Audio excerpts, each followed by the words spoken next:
What's up everyone, it's Haiku, and today we're going to be playing Fall Guys, the new massively multiplayer game that has managed to sell over 2 million copies in its first week of release. It's a wacky battle royale that pits 60 players against each other in a free-for-all struggle through round after round of escalating chaos until one person reigns supreme. The game lets you customize your character with different colors, patterns, and costumes. I personally chose to rock the rainbow-colored ballerina unicorn, because let's face it, if you're going to climb the mountain of success through the blood, sweat, and tears of your foes, you might as well look fabulous doing it. At the time of recording this, I have about 15 hours played and a few thoughts on whether or not I think this is worth the $20 price tag. Let me start by saying what I think the game does right. First and foremost, the animations and character movement in Fall Guys is absolutely brilliant. From the way your character runs and jumps to the way your body ragdolls when flung off the side of the map, almost as if your character is saying, "Yup, this is it, this is the end," is all done in such a wonderful cartoonistic comedic style that no matter whether I qualify or get eliminated, I am laughing each round.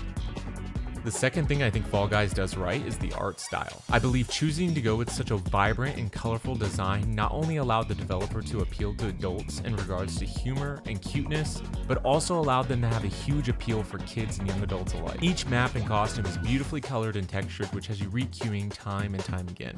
The third thing I enjoyed ties into what I previously mentioned, but I felt that it should get its own recognition, and that's the character customization.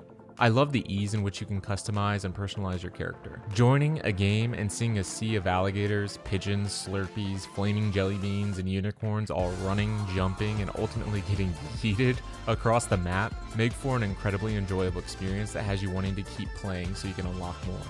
Lastly, sound. The soundtrack and the sound effects to this game elevate it to a whole new level. They fit perfectly. Seriously. The people in charge of these two areas should get a massive pay raise. My girlfriend and I found ourselves constantly laughing just from the sound effects in the game alone and dancing like complete idiots to the song that plays every single time you queue for a game. It's just awesome.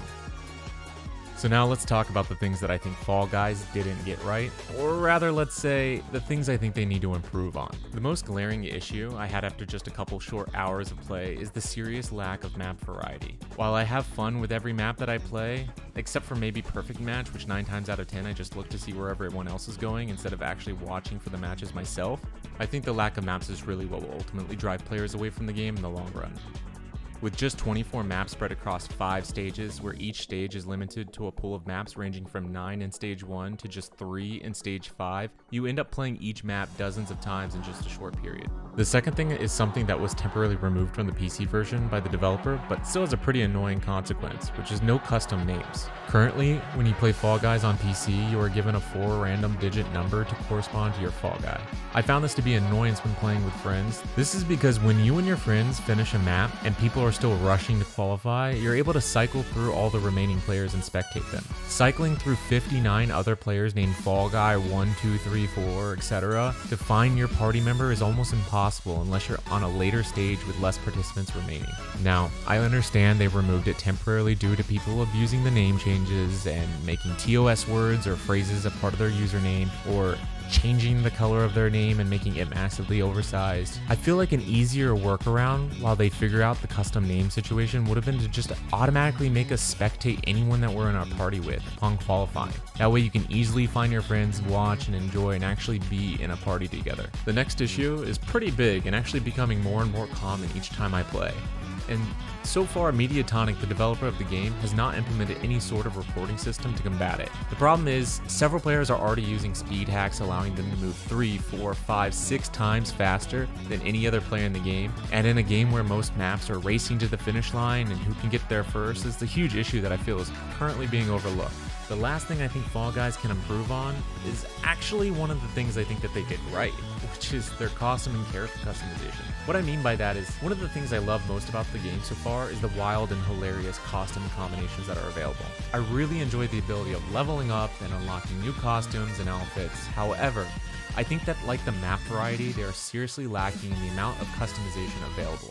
Most players have the same 5 to 6 costume combinations as everyone unlocks said items and patterns at specific levels of each season. I will say that as more seasons are added, I think this will be a non-issue. However, I feel that for a $20 game, I would have liked to see more added from launch. So that leads us to the final question and the whole reason you're watching this video. Fall Guys, buy or not buy? Well, ultimately I've been having a lot of fun with it and I plan on continuing to play it over its coming seasons. I think with a $20 price tag it's totally worth it. However, I will caveat that by saying that if you're on the fence still about purchasing the game, it won't hurt to wait another month or so to see if the developers provide a content update or newsletter announcing their plan to combat the serious lack of map variety. All in all, Fall Guys is fun, it's hilarious, and it's a lighthearted take on the Battle Royale genre that had me wanting to see more. That's all for now. I'm Haiku, thank you for watching. If you enjoyed the video, feel free to hit the like button, subscribe, and comment down below with what other games you would like to see me review. I also stream on Twitch weekly at twitch.tv/HaikuTV, and I'll put the link in the description. As always, have fun, stay safe, and game on.